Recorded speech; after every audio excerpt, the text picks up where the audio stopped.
Assalamualaikum warahmatullahi wabarakatuh.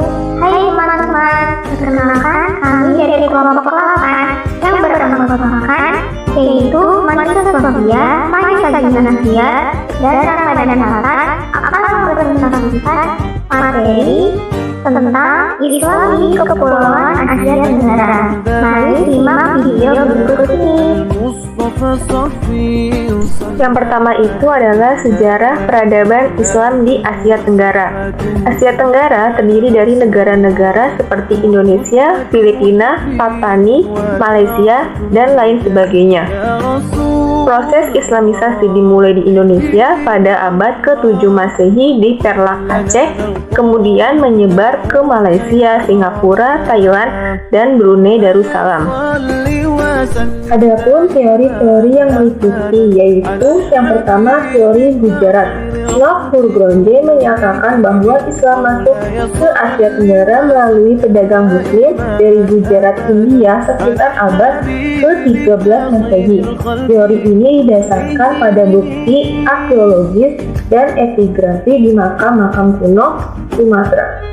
Selanjutnya yaitu teori Persia, mengemukakan bahwa Islam masuk ke Asia Tenggara melalui pedagang dan ulama dari Persia, Iran pada abad ke-13 sampai 15 Masehi.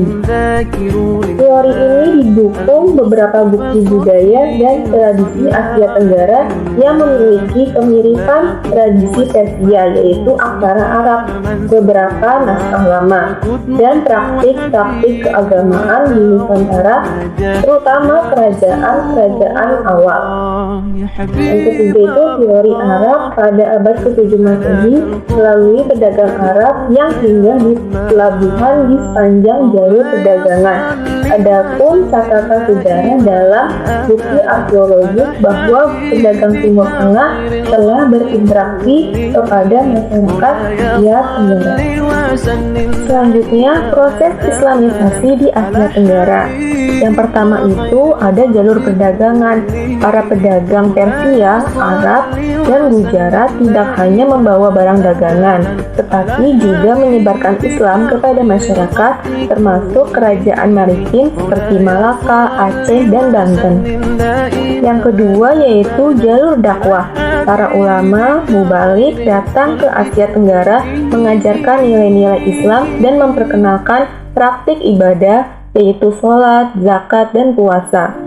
Yang ketiga itu jalur pernikahan antara pedagang muslim dan perempuan lokal juga mempercepat penyebaran agama Islam dan agama Islam mulai menyebar ke masyarakat. Yang keempat itu adalah jalur tasawuf. Para penyebar Islam di Asia Tenggara sering menggunakan pendekatan tasawuf yang memiliki kesamaan dengan praktik mistik lokal. Hal ini membuat ajaran Islam mudah diterima karena tidak bertentangan dengan keyakinan mistik lokal seperti animisme dan agama Buddha. Yang kelima itu jalur pendidikan, yaitu mendirikan pondok pesantren di Indonesia, pondok di Malaysia, dan madrasah di Thailand yang mempelajari Al-Quran dan hadis sebagai dasar ajaran Islam. Yang keenam itu bidang politik. Islamisasi memberi inspirasi kepada raja-raja di Asia Tenggara untuk mendirikan kesultanan Islam. Contohnya Kesultanan Malaka, Aceh, Demak, dan Banten. Raja-raja atau sultan ini tidak hanya berperan sebagai pemimpin politik, tetapi juga pemimpin agama. Nah, kemudian ada masuk ke Islam di Malaysia. Jadi proses masuk ke Islam di Malaysia ini sudah ada dari jauh sebelum datangnya Inggris di kawasan Malaysia tersebut. Nah, menurut Azumardi Azra, Islam di Malaysia ini dibawa oleh suku Gujarat dan Malabar. Nah, alasannya kenapa Islam itu dibawa oleh pengaruh dari luar, karena Malaysia tersebut menjadi salah satu jalur perdagangan utama yang menghubungkan antara Arab, India, dan Cina yang kemudian dipusatkan di Selat Malaka, yang sehingga kawasan Malaysia tersebut menjadi pusat perdagangan penting. Nah, maka tidak heran bahwa Malaysia itu menjadi pusat bertemunya berbagai keyakinan agama yang disebut sebagai a crossroad of religion. Jadi agama-agama yang berada di dalam situ saling berinteraksi secara kompleks di Malaysia. Nah, kemudian perkembangan Islam di Malaysia menurut Azumardi Azra terbagi menjadi 3 teori. Teori pertama itu Islam di Malaysia dibawa oleh bangsa Arab. Kemudian teori yang kedua, Islam dibawa oleh pendatang dari India, yaitu suku Gujarat dan Malabar. Nah, kemudian teori yang ketiga, Islam itu dibawa oleh bangsa Bengali atau yang sekarang menjadi bangsa Bangladesh. Sedangkan pola penerimaan Islam di Malaysia ini terbagi menjadi 2 pola. Yang pertama, pola pertama, Islam pertama kali diterima dulu oleh lapisan kalangan bawah, kemudian baru diterima oleh lapisan atas atau kalangan elit dari penguasa kerajaan yang ada di Malaysia sebelum Kesultanan Islam. Diterima dulu oleh para penguasa elit atau para penguasa kerajaan, kemudian baru disosialisasikan kepada masyarakat bawah. Nah, pola pertama tersebut disebut sebagai bottom up, kemudian pola yang kedua itu disebut top down. Nah, memasuki abad ke-20, pemerintahan Inggris menyerahkan seluruh urusan agama dan adat Melayu kepada sultan-sultan. Nah, kemudian sultan-sultan yang ada di Malaysia ini mengelola urusan agama tersebut melalui sebuah departemen. Nah, barulah pada 1948 di negara Malaysia, di Federasi Malaysia, dibentuklah sebuah departemen urusan agama yang secara real mengurusi seluruh Malaysia tanpa terbagi bagian-bagian dari wilayah sultan-sultan yang sebelumnya sudah runtuh. Nah, Muslim di Malaysia sangat tunduk pada hukum Islam yang diterapkan sebagai hukum status pribadi dan tunduk pada yurisdiksi pengadilan agama atau mahkamah syariah dari ketua hakim agama. Di samping itu, ada juga undang-undang warisan dari kerajaan Pahang yang masih diberlakukan di Malaysia hingga saat ini. Nah, undang-undang tersebut terdiri dari 42 pasal. Nah, pelaksanaan undang-undang itu berdasarkan dari Al-Quran dan realisasi hukum Islam yang sejalan dengan mazhab Syafi'i yang berkembang di Malaysia, sekaligus mendedikasikan bahwa Islam di negara tersebut mengalami perkembangan yang signifikan.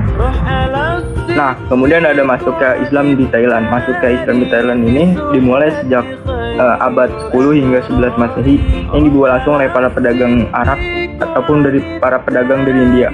Nah, ada beberapa teori yang menyebutkan bahwa masuknya Islam di Thailand ini. Yang pertama, teori pertama mengatakan bahwa Islam di Thailand ini masuk melalui pengaruh dari kerajaan Samudra Pasir yang saat itu sedang berjaya. Kemudian ada pula yang menyebutkan bahwa masuknya Islam di Thailand ini sudah ada sebelum berdirinya kerajaan Thailand tersebut, yakni pada abad ke-9. Hal tersebut bisa dilihat bahwa dari fakta-fakta sejarah dan bukti-bukti sejarah seperti lukisan kuno yang menggambarkan Muslim Arab di Ayutthaya. Nah, jadi Ayutthaya ini adalah sebuah daerah di Thailand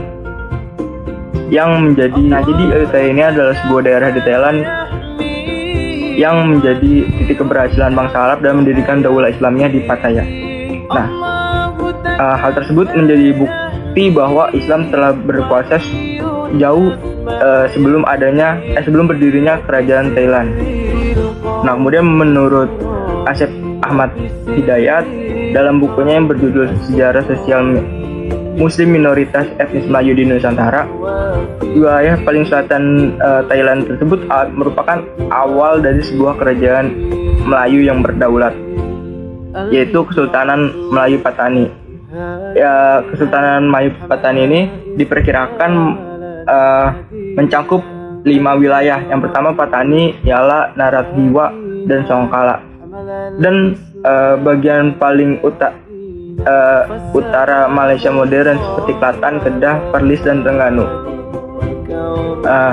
Kemudian dalam masa keemasannya Kesultanan Patani ini menunjukkan bahwa sebagai sebuah empire Islam Melayu Terengganu di Semenanjung Malaya.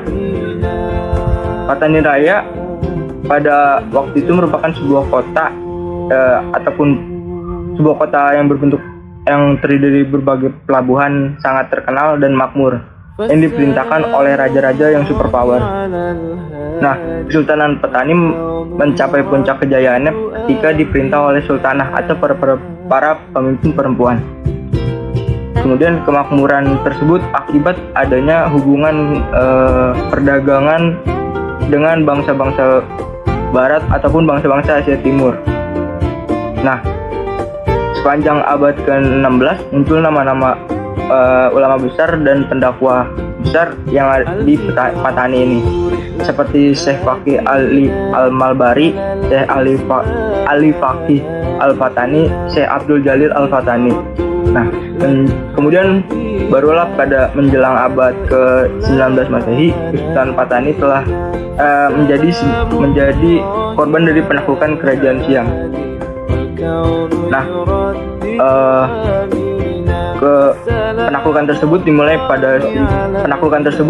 pada 1786 Masehi ketika kerajaan Siam menaklukkan kekuatan dari Kesultanan Patani, hingga kerajaan Siam tersebut menguasai seluruh wilayah kerajaan Kesultanan Patani ini.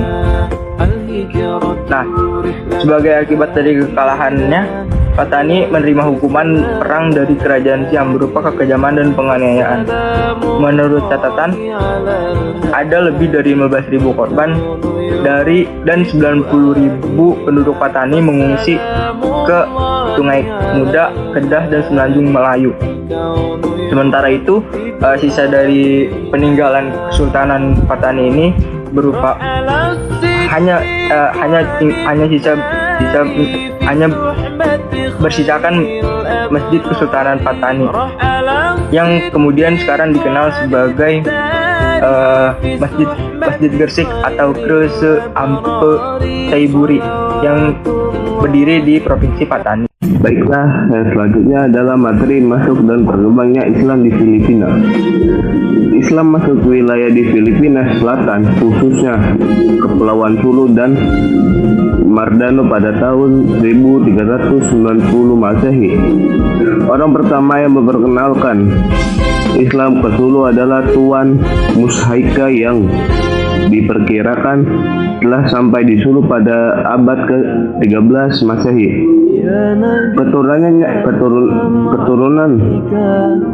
Keturunannya menjadi inti komunitas Muslim Buansa. Aktivitas keagamaan yang digerakkan turut memperkuat komunitas Muslim yang dibentuk oleh pendahulu yang Tuan Musaika. Berikutnya pada awal ke-14 Masehi, penyebaran agama lainnya ke Sulu yakni Raja Baginda. Menurut yang tercatat dalam sejarah Raja Baginda adalah seorang pangeran Minangkabau. Menurut ceritanya, ketika dia tiba di Sulu dulu, masyarakat setempat bermaksud hendak mengaramkan kapalnya. Namun sikap mereka berubah secara spontan dan dramatis setelah mendapat tahu bahwa yang datang itu adalah Baginda seorang Muslim, ya Baginda Kadi dan Imam. Dengan kehadiran Syarif Abu Bakar turut memperkuat kekuatan dan kekuasaan politik Islam di Sulu karena dia memperkenalkan sistem politik kesultanan dengan cara dia mengangkat dirinya sendiri sebagai Sultan pertama Kesultanan Sul. Pada 30 pertama pemerintahannya, dia berhasil membangun masjid dan madrasah. Dia juga berhasil mengislamkan orang-orang Beranun, salah satu masyarakat di pegunungan Sulu. Kemudian penyebaran Islam di Minangkabau dari Lanao pada umumnya dikaitkan dengan seorang pendakwah bernama Raja Syarif Kebungsuan yang datang ke Mindanao diperkirakan pada awal ke-16 Masehi. Sama halnya dengan Raja Baginda, dia juga adalah seorang pangeran yang datang bersama para pengawal dan pengikutnya ketika dia berlabuh di Sungai Pulangi. Dia sudah menemukan komunitas Islam di sini. Dan selanjutnya adalah kesimpulan.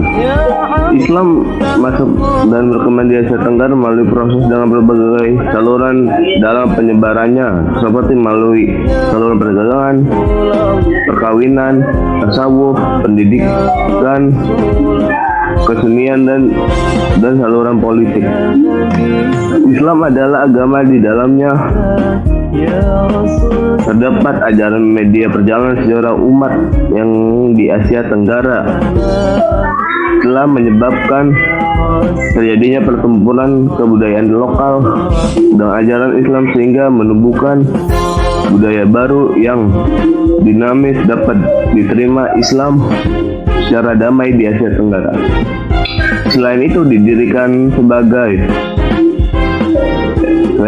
didirikan berbagai lembaga atau organisasi di berbagai negara di Asia Tenggara telah mengalami perkembangan yang merupakan periode perlawanan Islam, periode kejayaan Islam di mana kaum muslim mendominasi bidang perdagangan, pelayaran, mempunyai pengaruh politik dan kekuasaan yang besar. Datang dengan semangat serta misi keagamaan mereka adalah orang-orang yang berbudaya terpelajar sehingga di Asia Tenggara Islam berkembang cukup. Sekian, terima kasih.